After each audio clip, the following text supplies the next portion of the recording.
ఎలా ఉన్నారు? నేనైతే మస్తున్నా. మీ అందరూ ముడిసించడానికి నేను వచ్చేసా. మనం బిగ్ బాస్ ముచ్చట్లకి వచ్చేసేద్దాం. ఈ రోజు బిగ్ బాస్ అయితే నెక్స్ట్ లెవెల్ ఉందండి. ఫ్యామిలీ టాస్క్ ఇచ్చారు. మామూలుగా ఇవ్వాల. ప్రతి వీడియోలో నేను వాయిస్ ఇచ్చేటప్పుడు ఒక వాయిస్ వస్తూనే ఉండిద్ది. ఆ వాయిస్ని మీరు పట్టించుకోకండి, నా వాయిసే వినండి ప్లీజ్. నాకు సపోర్ట్ చేయండి. మధ్యలో డిస్టర్బెన్స్ వస్తూనే ఉంటారు. బట్ మనం బిగ్ బాస్లోకి వచ్చేస్తాం. బిగ్ బాస్ అయితే నెక్స్ట్ లెవెల్ ఫ్యామిలీ టాస్క్ ఇచ్చారు. సుమన్ గారి వైఫ్ వచ్చారు, తనుజ గారి సిస్టర్ వచ్చారు. తనుజ గారి సిస్టర్ అసలు ఆ క్యూట్ బేబీ భలే ఉంది కదా. అసలు మస్తు ఇల్లు మొత్తం నాదే అన్నట్టు ఆడుకుంటుంది. సేమ్ మా చెల్లిని చూసినట్టే అనిపించింది అలా బుజ్జి బేబీని చూస్తుంటే.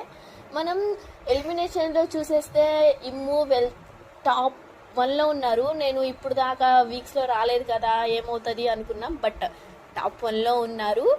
నాకు అనిపిస్తుంది దివ్య ఏమైనా డేంజర్ జోన్లో ఉంది అని నా అనుకుంటున్నాను. మీరైతే ఏమనుకుంటున్నారో ప్లీజ్ కామెంట్ చేయండి. Okay bye. రేపైతే మన డెమాన్ పవన్ వాళ్ళ మదర్ వస్తున్నారు. మిస్ కాకుండా రేపు చూడాలండి. మిగతా విషయాలు నెక్స్ట్ వీడియోలో మాట్లాడేసుకుందాం. బాయ్.